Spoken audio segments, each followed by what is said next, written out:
Good afternoon. My name is Ron Sikowski with the Heritage Museum of Montgomery County, and today we have as our honored guest Coulson Tough, one of the people behind the scenes in the Woodlands, Texas. And we are pleased to have Coulson here visiting the Heritage Museum on May 13th of 2013. Coulson, can you tell us a little bit about your background, where you were born, and how you made your way to Montgomery County? Okay. I was born in Detroit, Michigan, and my parents had moved to Detroit from Scotland. My father had been in World War I, and when he came out, there was a huge depression, and Detroit was booming with the automobile industry, and they had friends who had already immigrated and encouraged them to come, and that's how we wound up in Detroit. But I went to school there through high school, and then from high school, of course, into the Army Air Corps, and then after that, I went to the University of Michigan.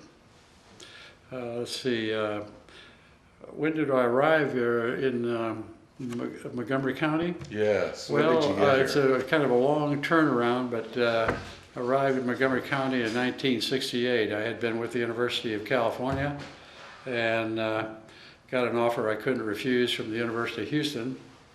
So I moved to the University of Houston, where I became a vice president for facilities and operations. And does that bring me up to your date on your questions? Well, that's a good start, Coulson. So what were your responsibilities at University of Houston? I had all the physical operations. I had campus planning, design, construction, the police, and environmental health and safety, parking, central plant, custodians, real estate. So you basically took care of all the nuts and bolts. All the operations, yeah. I see. And how did you find your way into the Woodlands from University of Houston? Well, the University of Houston was told by the coordinating board for higher education in Texas that they should establish a campus south of Houston and one to the north of Houston. And it became my responsibility to try to acquire the land of a roughly 400 acres south of Houston and north of Houston. I began negotiation with the Friendswood Corporation down in the Clear Lake area, and was able to obtain about 400 acres from them, free and clear, for the university. And I did the planning for the campus in my office, hired some architects and engineers, then started looking to the north of Houston. Went out to what was just the beginning of Kingwood, talked with the president of the Kingwood development at that time, and then thought we should look elsewhere. And I was advised to give George Mitchell a call, which I did, because I had heard that he was planning some residential development north of Houston somewhere in Montgomery County, and he might be interested in talking to us. So my boss, who is the president of the university, Phil Hoffman, and I met with him and began discussions. I then started meeting with some people on George Mitchell's staff towards planning for the land for a campus. And during those times, I was able to meet with George Mitchell.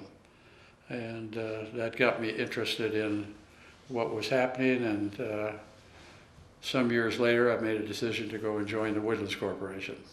So when did these initial negotiations start with George Mitchell on the U of H campus? Oh, I think I started around 1969, 70, because I brought the Board of Regents out here in 1970, because I remember that. And we came up to just Robinson Road. That was the end of the road. I mean, you couldn't get off into the Woodlands. So we just had some maps, and we were looking at the contours of the land and location of the proposed campus and things like that.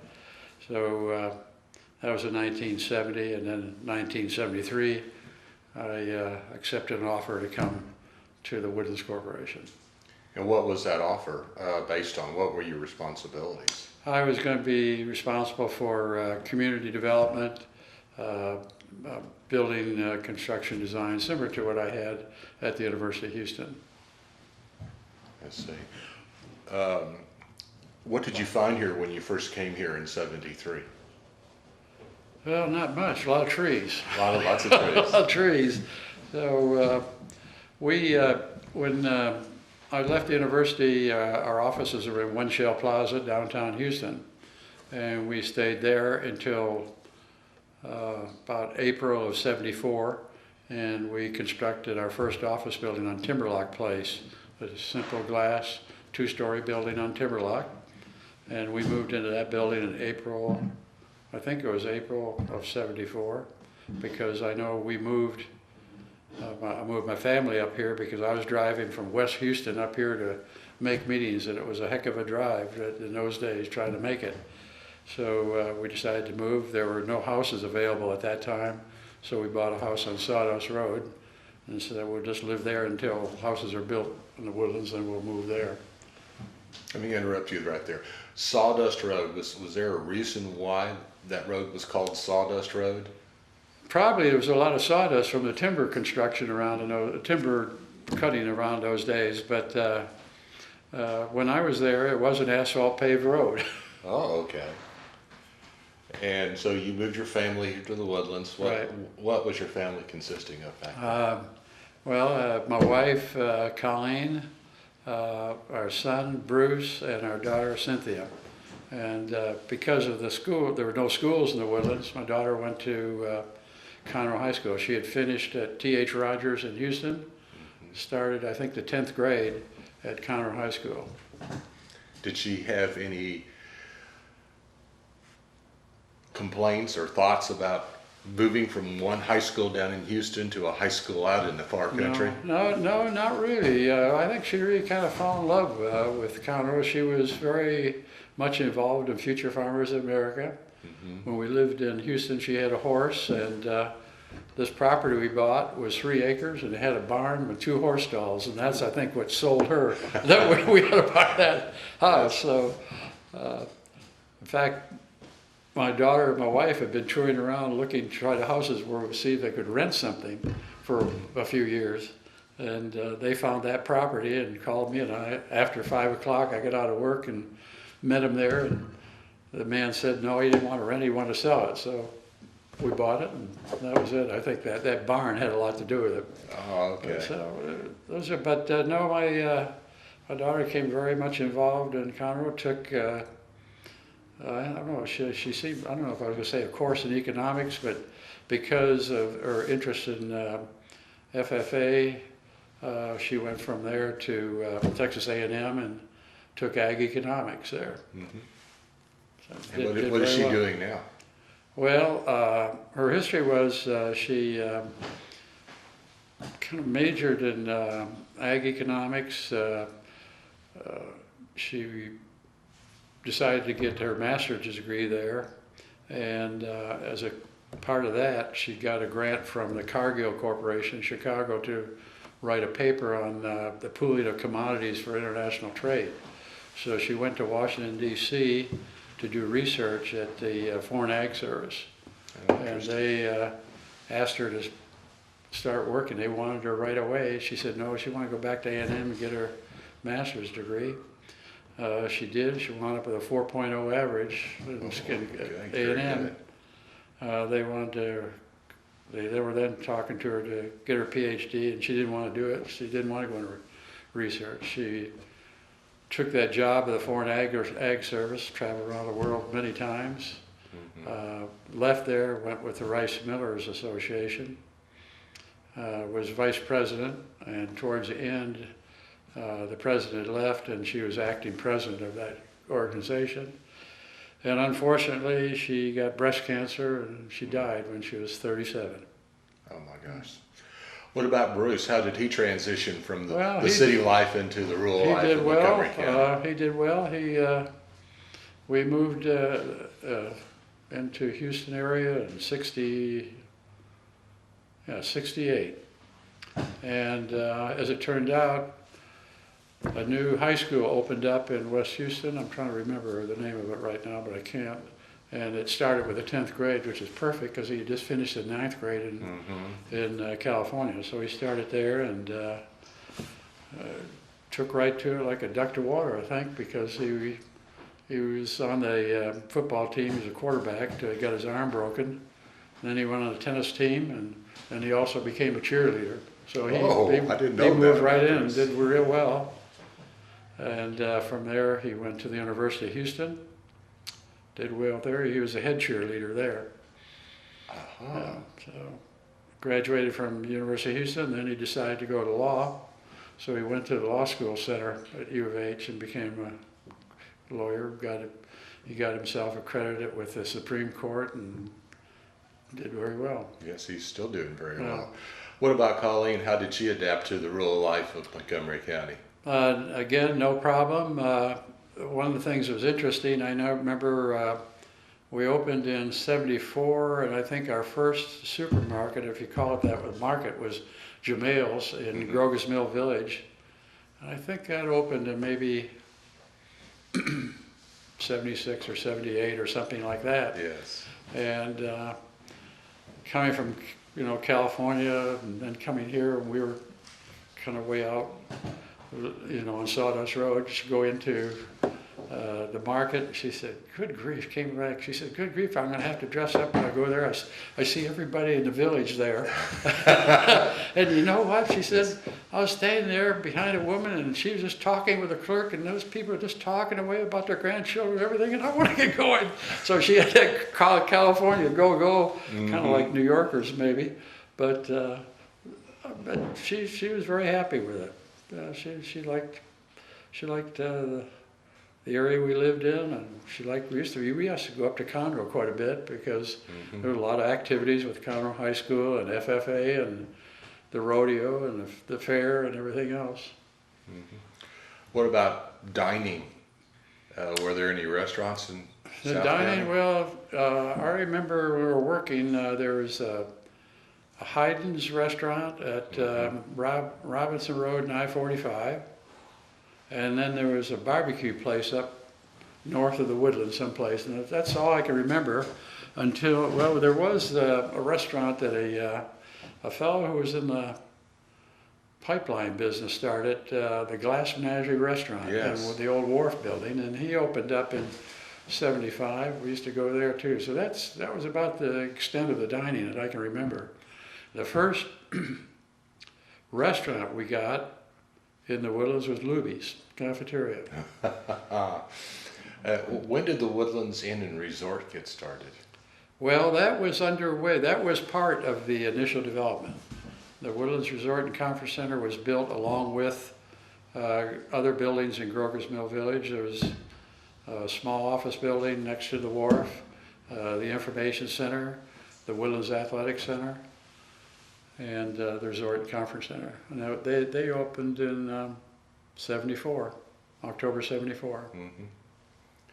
And what was the first schools that were built inside the Woodlands? Do you remember those? Well, the Lamar School, I had a date somewhere. Lamar School, I think, was about 1970-72 time period.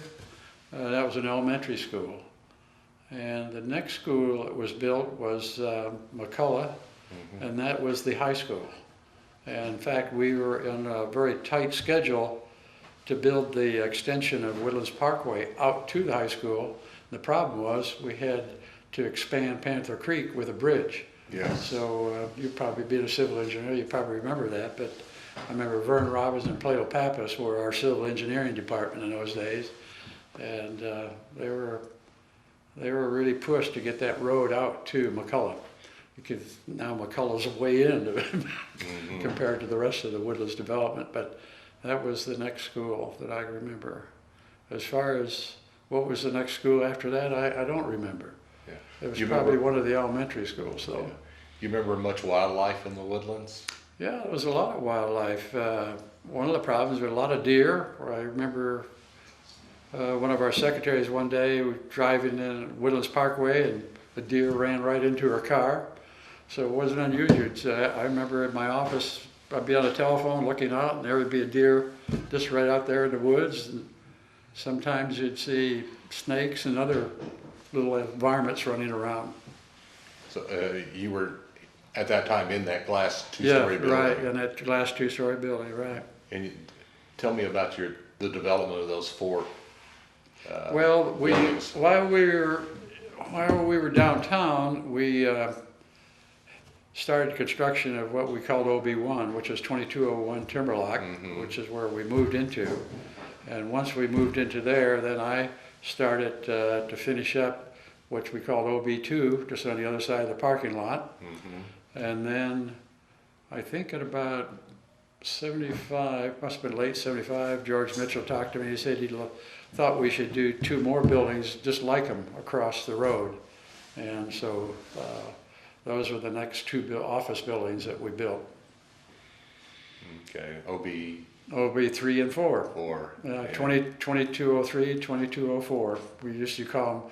And a memo was sent out one time, we've got to stop calling them OB1, 2, 3. It never worked. We always referred to them, we just shortened the address to 1, 2, 3, and 4. Okay, I see. Yeah.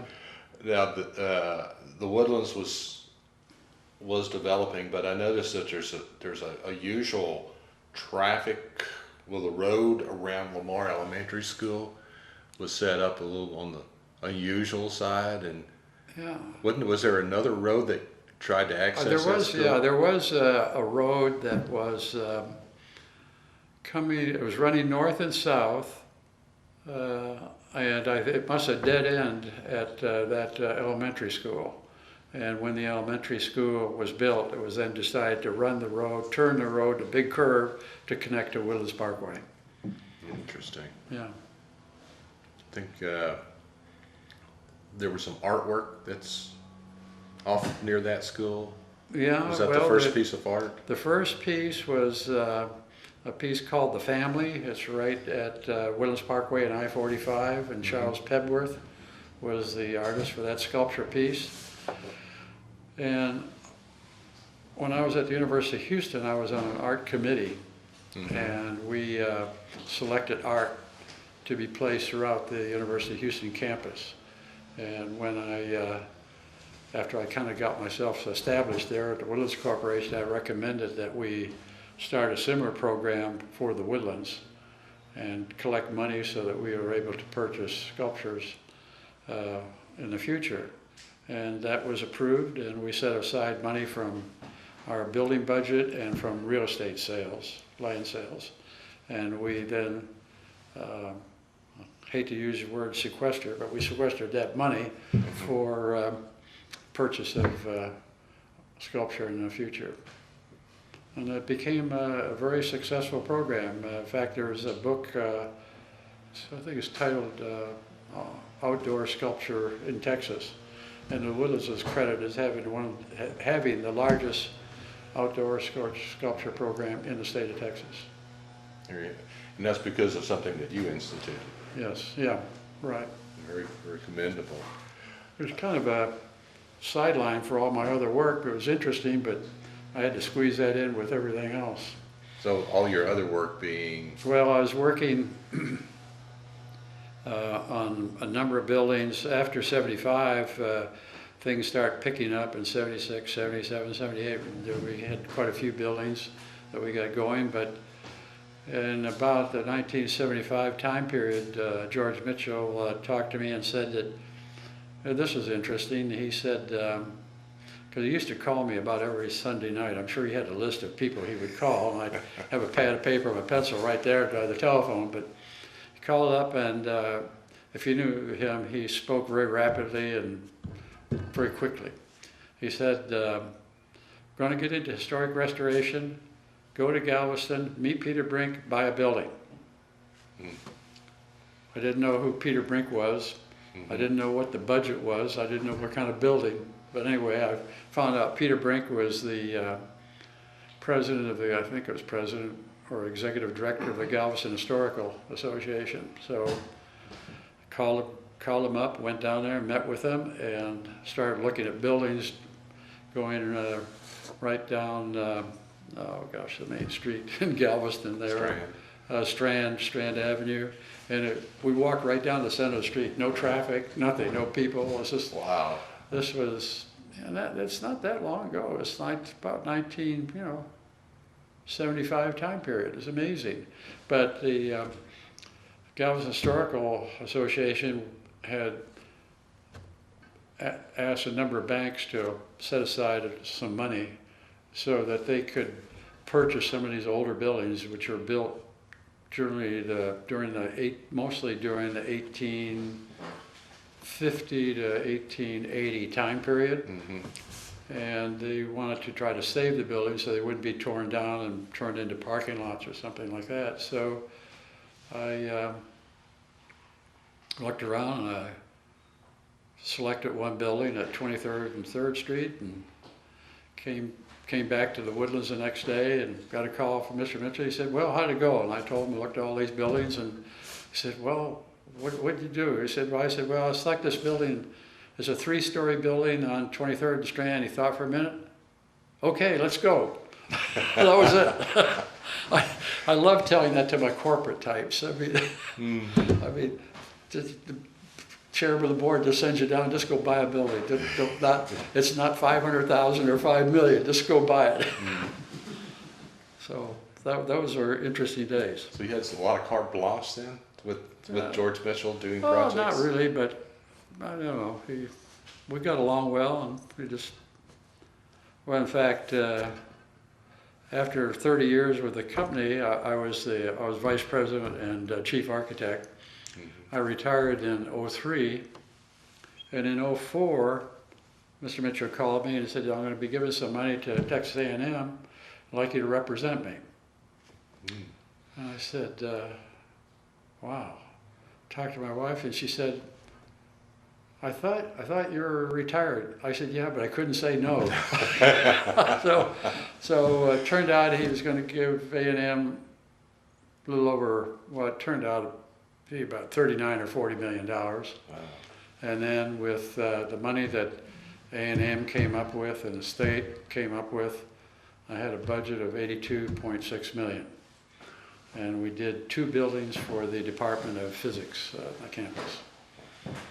Very nice. So anyway, you're asking me how did I get along with them? That's how I got along with them. Very, very well. Yeah. As the Woodlands was progressing, were there certain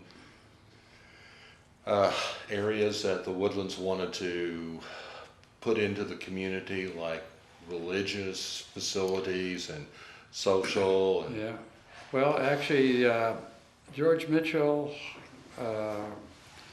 was very interested in getting some arrangements to work with churches. He thought maybe instead of every religious denomination having their own building, maybe they ought to have maybe one building for 3 or 4 churches, another one for 3 or 4 churches. And he talked to his, I guess he was Episcopalian, I guess he's a priest. I can't remember his name now. It'll come back to me. My memory is starting to fade on me, I think. But as a result of those conversations, they created what's called Interfaith. And the Interfaith organization was established in the Woodlands very early, I think about 1975, and has been a very successful operation and has really expanded the scope of operations from what was originally contemplated. Mm-hmm. Now, when you say originally contemplated, what did George Mitchell see in those trees? Did he envision what it is today, or did he envision something different? You mean are you talking about the religious organizations or everything? The overall. Oh, well, I think, our planning for the development of the Woodlands was very comprehensive. He brought in Ian McHarg, who is a landscape architect. I think he was from either University of Pennsylvania or Pennsylvania State. Had an international reputation for environmental planning. Mm-hmm. So really the Woodlands was probably the first, I would think, large development operation that went into extensive environmental planning in terms of the development of the land, preserving open space, preserving natural drainage courses, not building in floodplains, not filling the floodplains, preserving the trees and the natural vegetation. And much of that came from not only George Mitchell's thinking, but was from Ian McHarg. And so Ian McHarg began, and then William L. Pereira, who's an architect from Los Angeles, came in to develop the master plan. So I think Mitchell was envisioning it quite well as to what he wanted to see happen. I know that in the early days of building our various buildings, he liked the buildings not to exceed the tree height, but that rule kind of fell by the wayside when we developed Anadarko. Or actually, we sold the land for Anadarko. We were going to develop it, and I had selected architects and a contractor to do it, and our real estate salespeople were working with them, and came back one day and said they want to do it themselves. Well, I thought it was kind of interesting because it took them about a year of studies, and after they're all done, turned out they hired the same architect and contractor that I had selected a year earlier to do it, and so we came to a pretty interesting solution. Mm-hmm. Hewitt has their international headquarters, or not international, but a very large standing in the Woodlands. Yeah, it's How did that come about? I own Hewitt now. Yeah, how did that come about? I don't know the real background on that. I know they were looking for a site where they could have an expansive campus and groupings of buildings the way they wanted to do, which they hadn't been able to do before. And we had the land in a beautiful site right on Lake Woodlands, and so they selected the land on kind of the northeast side of Lake Woodlands and started with their first facilities and expanded from there. And it's been, I think, a pretty happy solution for them. Mm-hmm. And that lake had been there for a few years, but how did that lake get created? Well, in the planning for the Woodlands, as I said, we were trying to preserve natural drainage courses, and Panther Creek came right through that area. And I don't remember if the lake was visualized in the early days, but it soon became apparent that that would be the thing to do because it is a good natural real estate type of a development. It enhances the value of the land adjacent. And we proceeded and had a dam design, which was really Woodlands Parkway. As you drive west on Woodlands Parkway, you go right over the dam and the spillway. And we had locally a famous bottom of the lake party before we started filling the lake. Had a huge celebration at that time for all the people who were involved in the Woodlands at that time. You may have been there. I was there. It was a lot of fun. But anyway, Lake Woodlands, I think, has been very successful. It has enhanced the value of the property, and particularly in the early days of residential development, that became very successful. Now you're having a number of developments on the east side of the property. In fact, the Hewitt, Hewitt, I was going to say the Hughes. I mean, the Hughes Corporation is going to create a large development called Hughes Landing, which will be on the northwest side of the lake. In fact, a couple of buildings are already underway. Mm-hmm. As you were in the initial stages of developing the Woodlands, did you see any cultural or historical areas that y'all wanted to preserve specifically? There were, we had a couple of people who were particularly interested in some of the old Indian settlements in the area and had done some studies. And other than that, I don't think our cultural studies of early habitations was very extensive, because I don't think there was very much in that area. Although I can remember one fellow who had found some few artifacts, small things, but it never took on very much in the way of development, and never became a issue as far as running into some large former habitation. We did run into something like that in Galveston, however. Oh, I can imagine. Yeah, and had to plan all around it and preserve the property, but we didn't have anything like that in the Woodlands area. Did y'all have any industrial facilities that were existing when y'all started developing the Woodlands, No, like any of the sawmills? Yeah, that's the only thing, as far as if you want to call it industrial, would be the old sawmills, Grogan's and Cochran's. I remember the old, I don't know what they call it, how they used to burn up all the old wood chips and everything, those big steel burners they used. I remember one of them was still existing. I think the other one, which right in the Woodlands area, just off, not far off of 45, was gone by that time. But we were using the old trails through the woods in the early days to get around from one place to the other. Oh, yeah. Interesting. Those In fact, we set up a trailer as an office. Went down one of those old sawmill trails to that office area. Were there any tram tracks that were still existing No, at I that don't time? remember any tram tracks. There may have been, but I don't remember any. You were involved in as an elected official representing the school district. Can you tell me a little bit about that involvement? Yeah, I was elected to the Conroe Independent School District Board, and I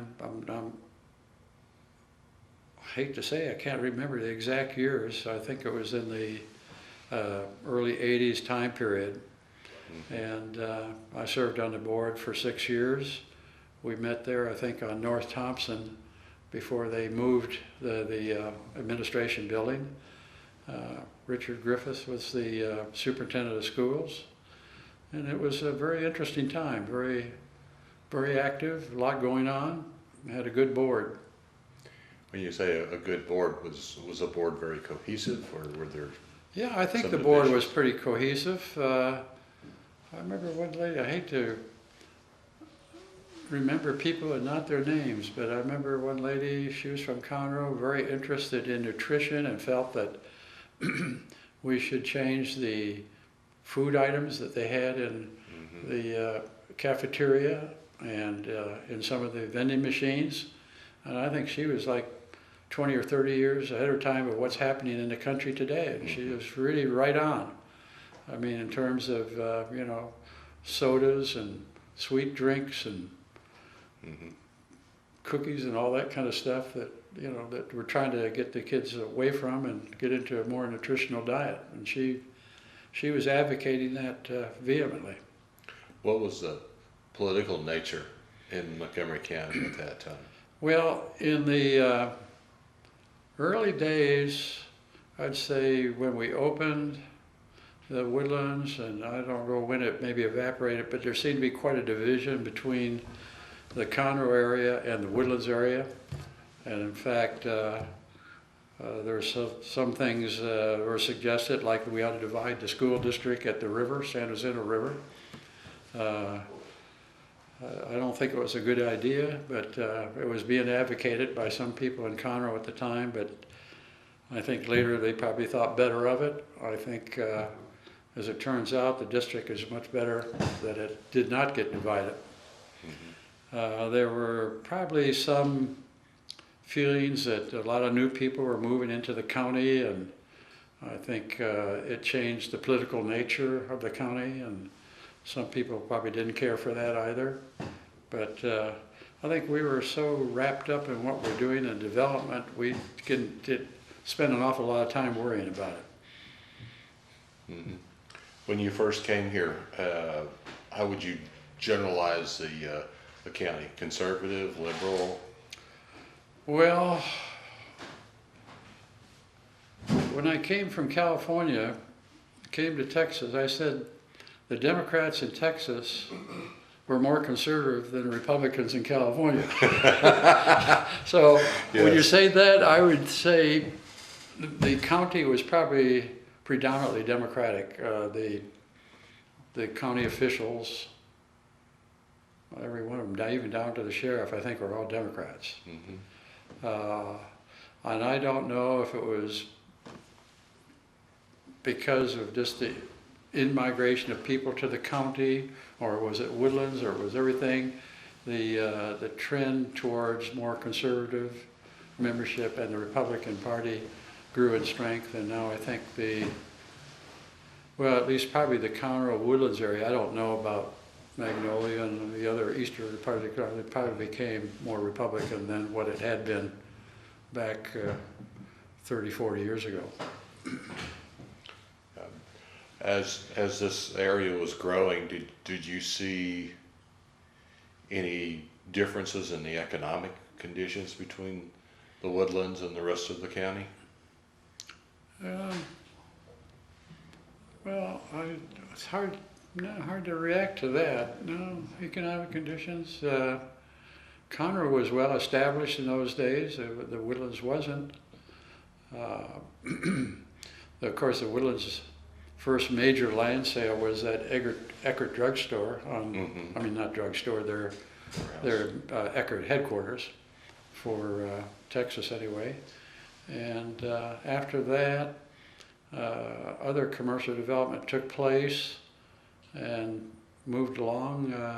I think caught up with Conroe pretty quick, and probably in later years may have surpassed it, although I know Conroe has developed considerably in recent years also in probably commercial and industrial development.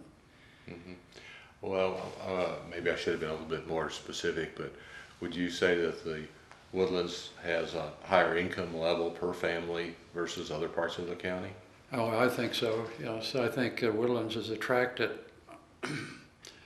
a socioeconomic group which is different than what we thought. Mr. Mitchell felt that the demographics of the Woodlands should resemble the Houston demographics in terms of income, socioeconomic levels.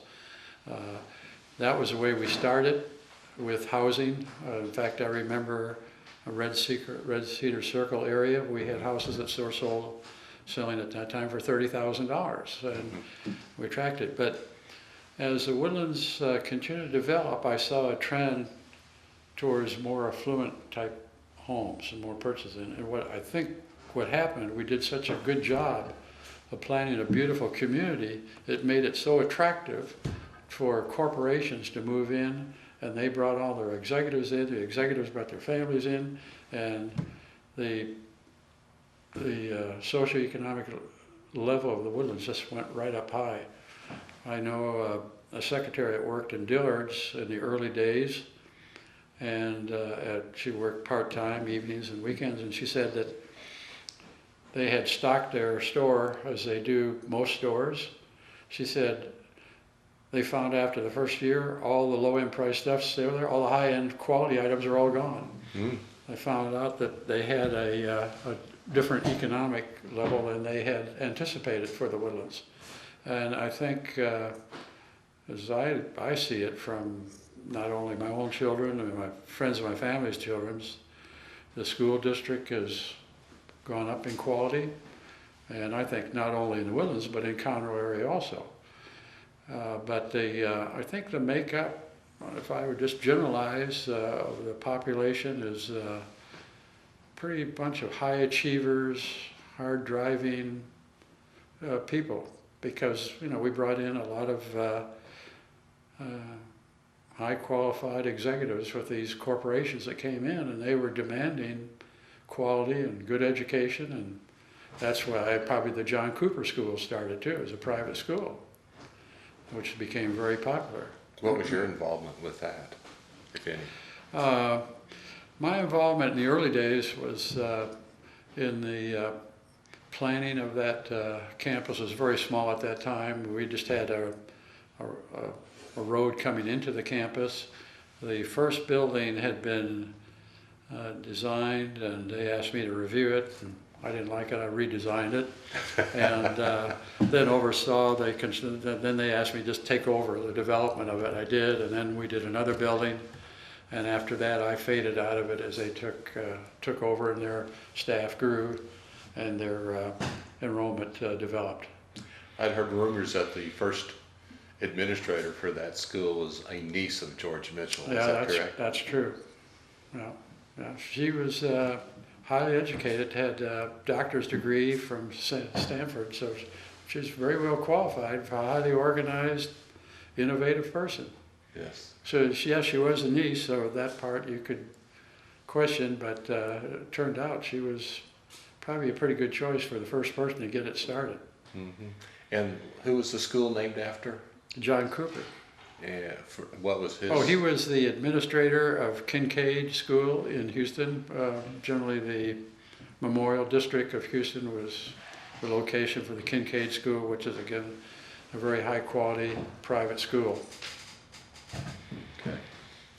And what was your involvement in the Woodlands Mall?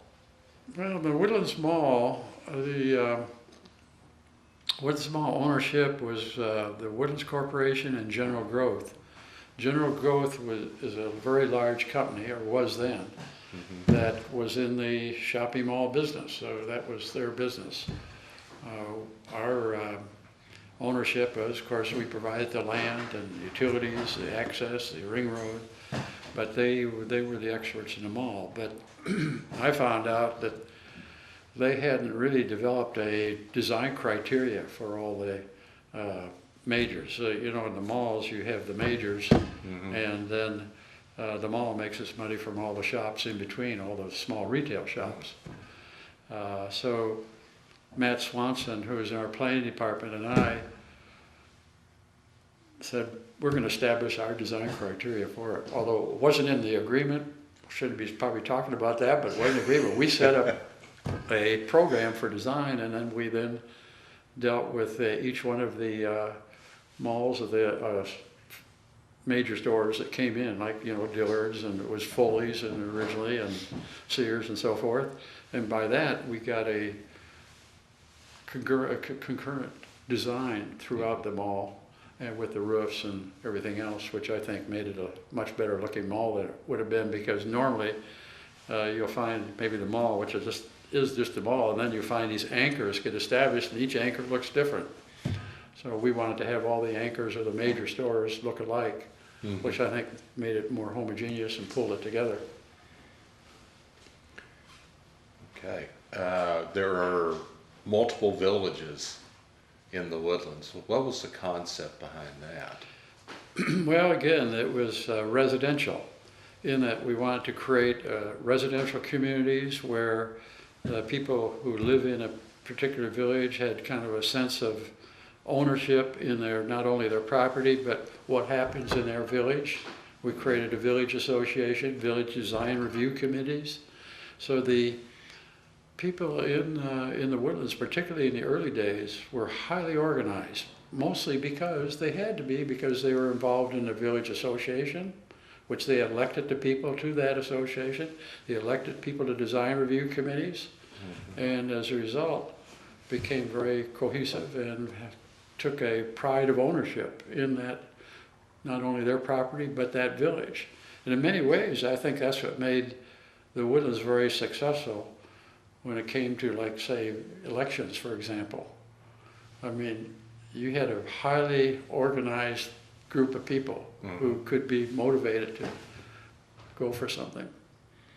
Oh, yes. Now, how would you characterize those same occupants of the villages today? Are they still at that same level, or? I would say it's similar, but I don't think it, I haven't been involved in it. I used to be in the early days. So I used to be in the village association. I was on the design review committee, chaired it for a while. I know it still works. They still elect those people, and they're still doing that job. So I think it's probably about the same, although maybe the exuberance of being the early settler of an area is a little bit different now that the Woodlands are so big and so well developed. Maybe the feeling isn't quite as intensive, but it's the work that they do is the same. Do you have any knowledge of the lawsuit that George Mitchell had filed against the city of Shenandoah and the city of Conroe back in the early parts of the Woodlands? I believe that George Mitchell had made a statement to the federal government when he was seeking funding from them that he was going to be under the extraterritorial jurisdiction of Houston, and it turns out that he was in Conroe's ETJ in the city of Shenandoah. He got Well, he really incorporated was there. in the ETJ of Houston, Conroe, and Shenandoah, because in Texas, the ETJ regulations stipulated that a city had jurisdiction over an area beyond the city limits, but that was dependent on the population of the city, and I don't know if the geographical size of the city or not, but maybe. But so Shenandoah's area of ETJ would have been very small. Yes. Conroe was a little bit larger, but not real great. But Houston's was a big part of Grover's Mill Village and big part of the Woodlands was in the ETJ extraterritorial jurisdiction.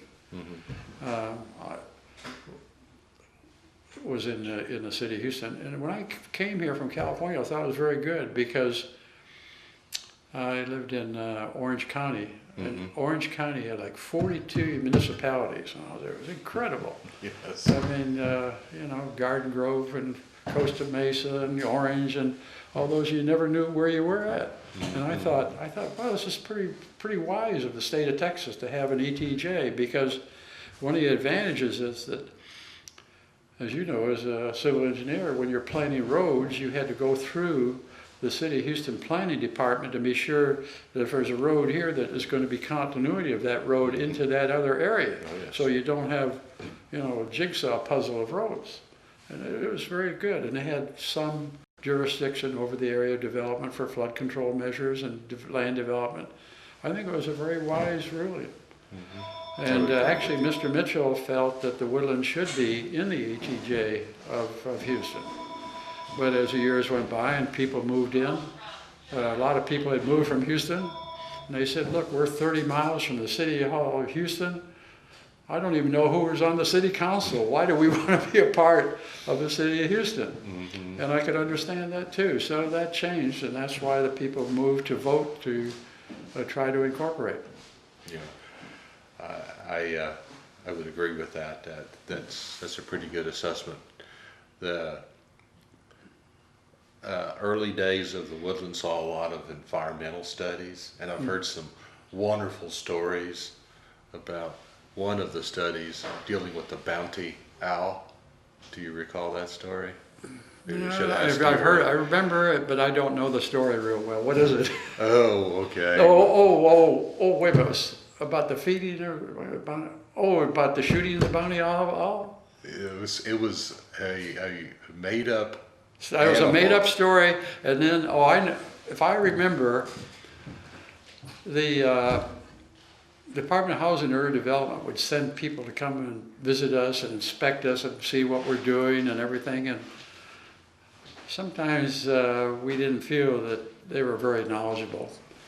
And one fellow, I think you probably know the story better than I do, but one buddy talked about these bounty owls we had, and this guy from D HUD in Washington said, "What's that?" He said, "Oh yeah, well we have a bounty if you can shoot this owl." And he's just pulling his leg, you know. And he went back, and we used to get regulations coming from, you know, you can do this, you can't do that, and they had the regulations, and there should be a ruling that no owl should be shot in with the Woodlands area. The bounty owl. The bounty owl. Well, I heard a slightly different story. Oh, something like that, And anyway. I got this one from Randy Woods. Okay, well he probably knew it better. No, I'm not so sure. I think he probably have a more accurate description, but he says the environmentalists were around the campfire one night, and they were doing their social thing and visiting, and it was about the same time that paper towels were coming out, and they found one of those plastic wrappers on the ground from the bounty towels that were there, and so it had evolved Bounty into towels, bounty owls, oh. That's a story that I had heard. So Well, back to the environmental, you know, in those days, people would come from Washington to go talk to them, but, you know, we had hired the best people, we thought, in the world for environmental planning. I know Jim Veltman was on our staff, Yes. came and he had trained under Ian McHarg in Pennsylvania, and I mean, we were enthusiastic about environment. And we felt these people would come and question us, and they hardly knew what they were talking about. I hate to be saying that, but I think that's the way it was. Well, I think y'all had some of the best staff around. We had a good staff of people, really bright guys. And very practical implementations. Yeah. The research forest, tell me a little bit about how that evolved.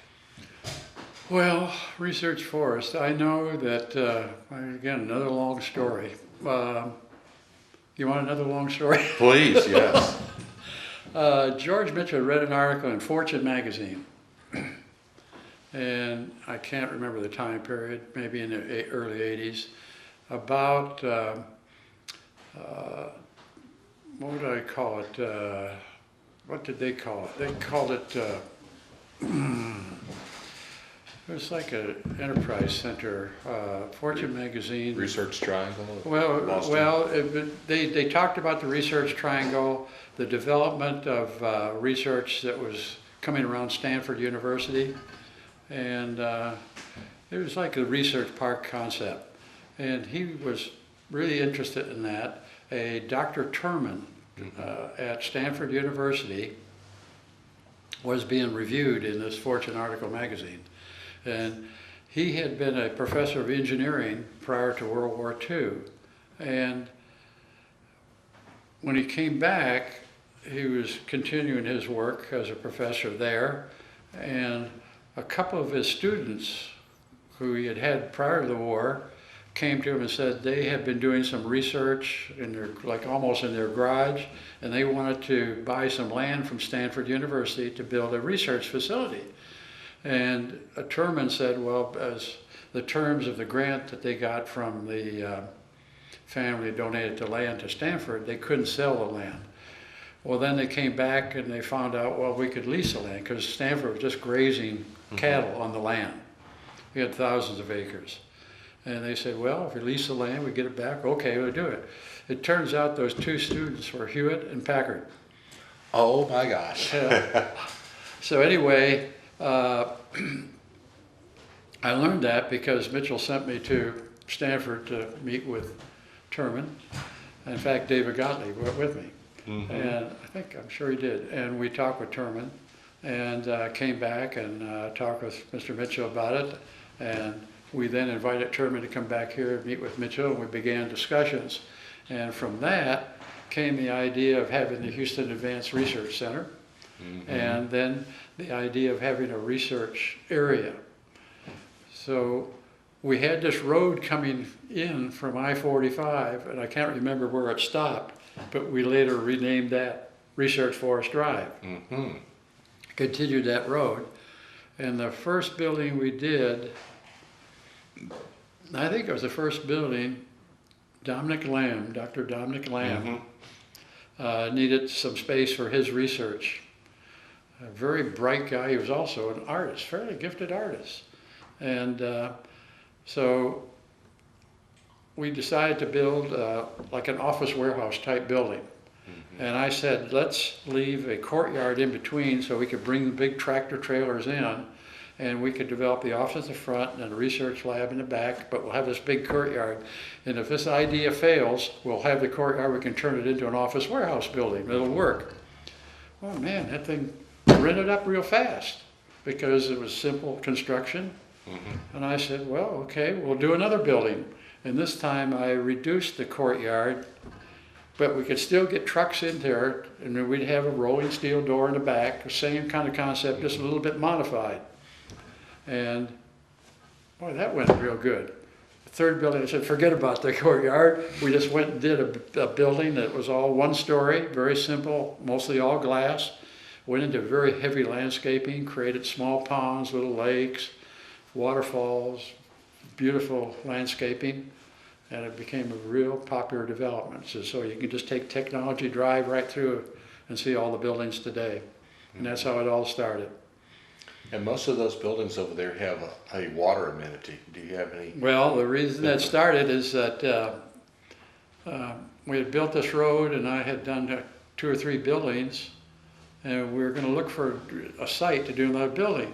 And the land was kind of low and kind of swampy like. And I was talking to Plato Pappas. He was a engineer in our engineering department, and he said, I said, well, could I just fill it in? No, you can't fill it in.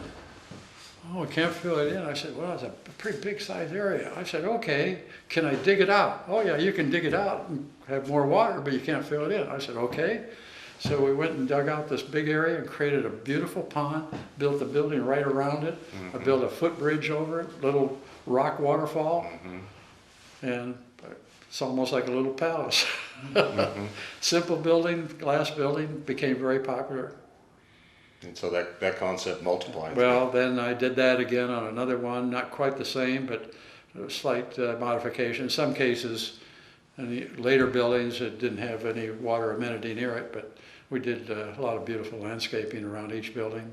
The buildings are very simple, just a very open structure, glass on one side, truck access in the back, and people could come in and divide it up any way they wanted. Very simple. What was your involvement in the hospital facilities that evolved in the Woodlands? A little bit, not too much, because we were working, I think, in those days with the Methodist people. And they had their concepts of how it should be planned. So, and I got involved working with them on how we were going to do it. I got involved in the selection of the materials that we're going to build the building with. In fact, I remember getting some sample panels and putting them out in the sunlight so I could see them different light variations, see how it's going to work. But in fact, we had worked up a concept based on what we got from, I think, of Methodist people at that time, and we had done some layouts. And again, I think I was working with Matt Swanson on that. And then we hired an architect to design it who was recommended to us by the hospital. Oh, remember, you're a redheaded architect. Don't hire a redheaded architect.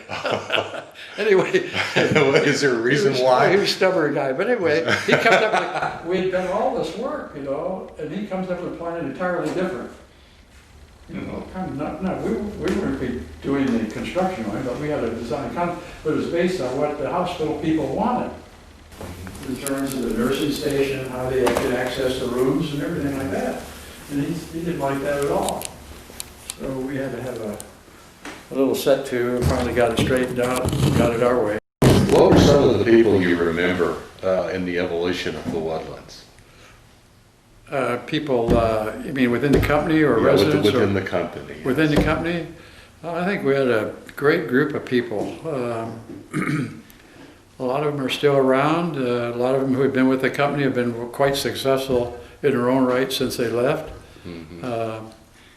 Richard Brown was head of our planning department.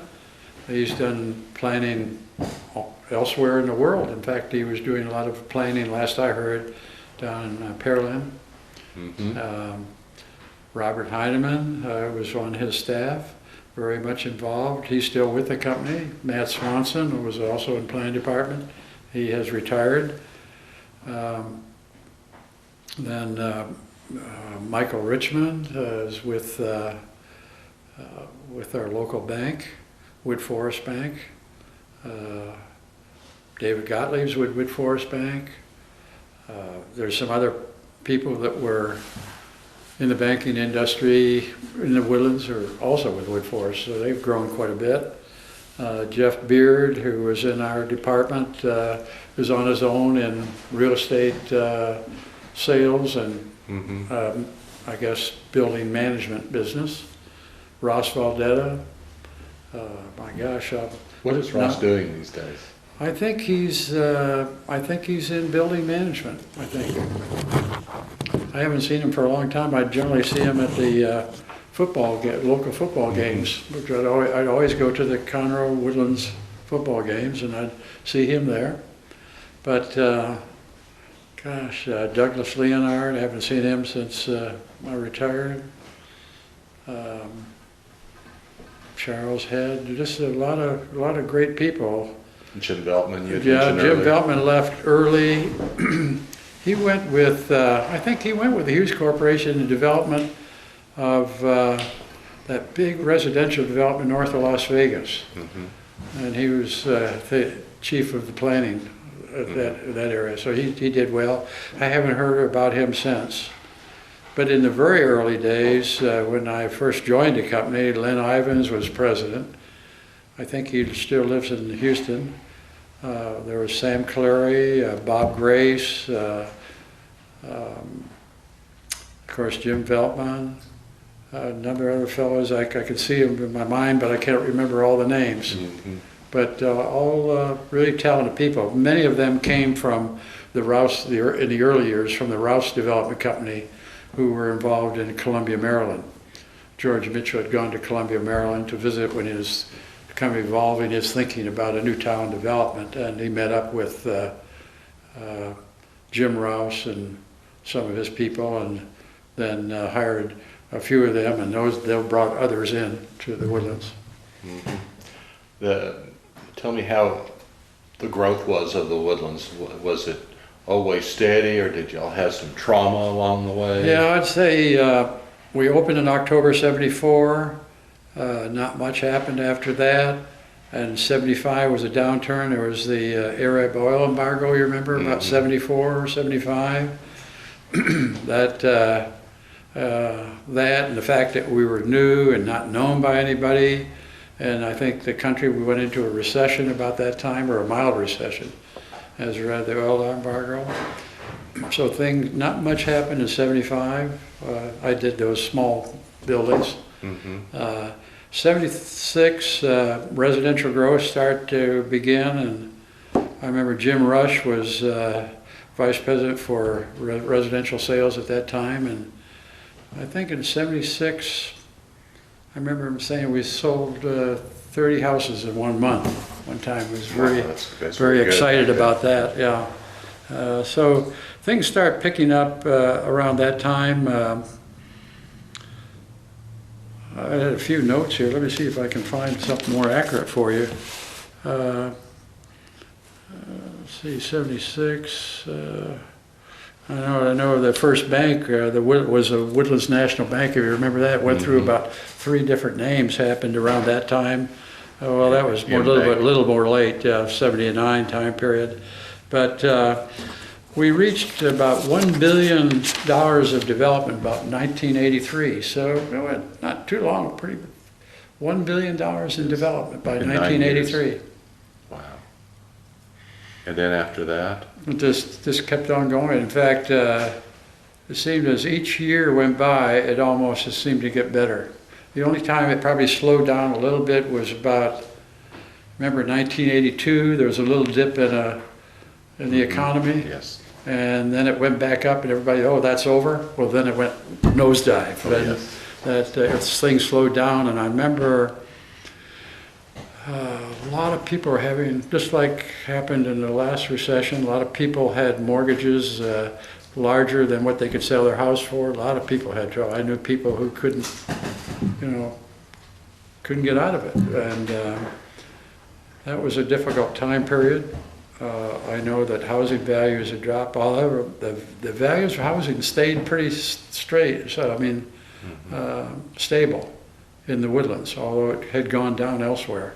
And I think it was due to the value that we had created in the whole environment of the Woodlands. When George Mitchell started his concept, how many acres of land did he have? Well, he had started acquiring land in the mid-1960s up here, buying the Grogan's and Cochran lumber mill properties. And how do you keep all that secret? Huh? Did he keep it a secret? Yeah, pretty much. Yeah. So did he have I was in the car driving with him one time. Remember Charles Lively at all? Yes. Charles Lively was a landman. He had been a landman in the oil business. Transferred from Mitchell Energy to real estate. Yes. And he was doing a lot of it, and it was all by blind purchase. And I went around with it one time when we were talking to somebody, and George was in the car, and one guy he was talking about was pretty irritated and saying uncomplimentary things. So we just sat there and took it. But back to answer your question, we opened with Just a little under 17,500 acres. That was the first property. And since that time, since the opening, the company acquired additional properties south of Spring Creek and further to the west, all the way up to 2978. What would you say was your crowning achievement in the development of the woodlands, Coulson? Whose crowning achievement? Yours. Mine? Yours. Oh yeah, I think being the chief architect was a great opportunity for me. And when we say crown achievement, some of the large projects that I was involved in are well known. Of course, the Cynthia Woods Mitchell Pavilion, the Marriott Hotel, Waterway 1 and Waterway 2. Those were the first real large buildings we built in the woodlands. We did a couple other 5-story office buildings right in the ring road of the mall just prior to that.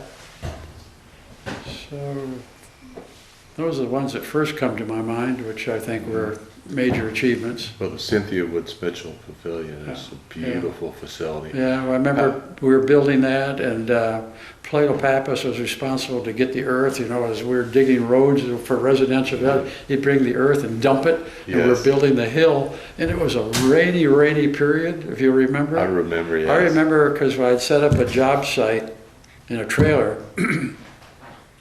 I can't remember what road we get to, and I had planks. I remember we bought some high rubber boots to walk through the mud and the water to get to the job meeting. It was so rainy, and I was so worried about that hill that Plato was building there. Because I remember they did a good job, though, because there was another pavilion-type development in the Dallas-Fort Worth area. I don't remember the name of it, and they had built a sloped earth mound area, and a lot of it slid down, slid away, broke apart. Evidently, they had not compacted it properly. So we were sure that we were doing a good job when it all held together. Yes. Your relationship with George and Cynthia Mitchell, can you tell me a little bit about those two people? I met Cynthia probably mostly through the art program. She would sit in sometimes when she was available on meetings talking about sculptors and the work. And also, I think earlier you'd asked me about Galveston. I got involved quite extensively in the restoration of historic buildings for George and Cynthia Mitchell, which was their own personal investment in properties. So one of the buildings was the Tremont Hotel, which had been an old merchandising warehouse building that we converted into a very elegant hotel, and got very much involved with Cynthia Mitchell. She was particularly interested in the interiors and the selection materials and just the quality of the development. Mitchells, they had a very large family. Yes, they had 10 children. 10 children. And did you know them on a personal basis? No, not really. I knew them, and on some occasions had meetings with them. Grant Mitchell, I met and knew quite well. Scott Mitchell, of course, he worked with the Woodlands Development Company in the early days. Got to know him pretty well. Probably knew him better than the others, but that was back in the early 70s, and he left after that. And he started a home building company, as you probably know. Yes. And then later sold that out and moved to Austin. So, but I've met Grant more in recent years. Sheridan Mitchell, I got acquainted with her when we were doing the buildings at the Texas A&M campus. She got involved in review of the design and talking with the faculty on their requirements. But other than that, those are the only ones I really got to really know of the 10. You know, I think I know one of them moved to California, and 2 or 3 of them moved to Austin, so I really didn't have too much opportunity. I was busy, and they weren't all involved in what was happening in the Woodlands. Okay. You were heavily involved in one specific church in the Woodlands Community Presbyterian Church. Yeah. I was the building committee chairman for the first building, which was now the school building, classroom building. Mm-hmm. And in the second building, we had the fellowship hall and the offices. And the third building was the sanctuary, and which was very successful project. Mm-hmm. So that was something that I worked on nights and weekends, and represented the church in working with that. I had a nice committee to work with on all of those buildings. Yeah, and the pastor who started that church? Well, we had Reverend Klett was an interim organizing pastor, and I think we had another, but really Charles Hendricks was the first full-time pastor of the church. And how long was he there? How long was he there? He was there until he retired, and that's probably been, I'm just guessing now, 5 or 6 years ago. Mm-hmm. So that he was there for 30 years, something like that? Yeah, he was there quite a while, yeah. And I think they've just finished a building and named it in his honor, didn't they? Yes, that's a building just west of the campus site. It's called the Charles Hendricks Building, and it's a series of classrooms and a small library. Mm-hmm. Do you have any buildings named after you in the Woodlands? One elementary school. It's a K through 6 school in the Woodlands. That's a wonderful legacy. Yeah, it is. Very nice. Yeah, I was named by the school board some years ago. I don't even remember what year, but probably 12 or 13 years ago. Mm-hmm. That's awesome. I've been to that school, and it was an excellent school. Valerie Vogt was the first principal. Mm-hmm. She did an excellent job in assembling the staff, and had a lot of good people. The school has been, I think, ranked an exemplary school in the state of Texas almost since it began. Mm-hmm. How many grandkids do you have? I have 5. I have my son Bruce and his wife Diana. Have 4 children, Madison, Tara, Abigail, and Sydney. Okay. Their ages are going to be changing pretty soon. Madison will be 21 on May 21st. Tara will be 18 on June 19th. And let's see, I'm sorry, I missed Abigail. Her birthday was April 24th. Mm-hmm. She's now 14. And then Sydney's birthday, I think, is July 9th, and she will be, boy, she's going to be mad at me if I get this wrong. I think she'll be 11 years old. Oh, boy. We don't want to put you on the spot there. If there's one legacy that you can leave to your grandkids, what would it be? One legacy, I don't know. Well, or multiple legacies. You can. Well, I think I've always had a great interest in education, so I've always been interested in their education and how well they're doing. And I'm happy to say that they're all doing very well. In fact, Madison went to the College Park Academy, graduated there, I think summa cum laude, and is now majored in finance at Texas A&M and is going to be studying in France in Strasbourg this summer, international business and finance. Wonderful. Tara is graduating, I guess in June, I think magna cum laude, and is planning to go to University of Texas. Wow. So that's a good start. It is a wonderful start, so a great legacy.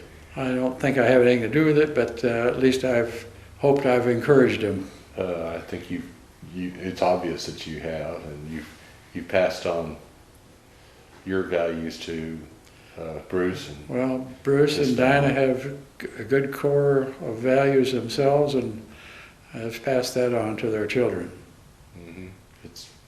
Yes. I've heard many adages.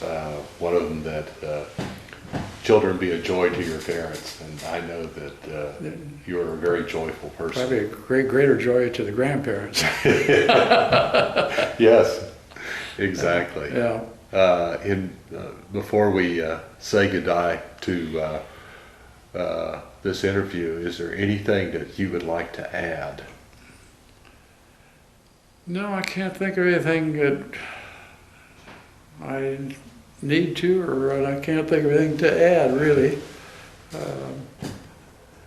Well, I certainly I appreciate the opportunity to be here and have this recorded. I hope it's helpful somehow in thinking of how Montgomery County has developed. I've seen a tremendous development just in the, I guess, 40 years that almost 40 years I've lived here in Montgomery County now. It's been a tremendous growth. I think probably the population when I came here, maybe it was 120 or 130,000, if it were that. And I think, what is it now? What is it now? About 500,000? Yes. Now, so, how old are you, if I may ask?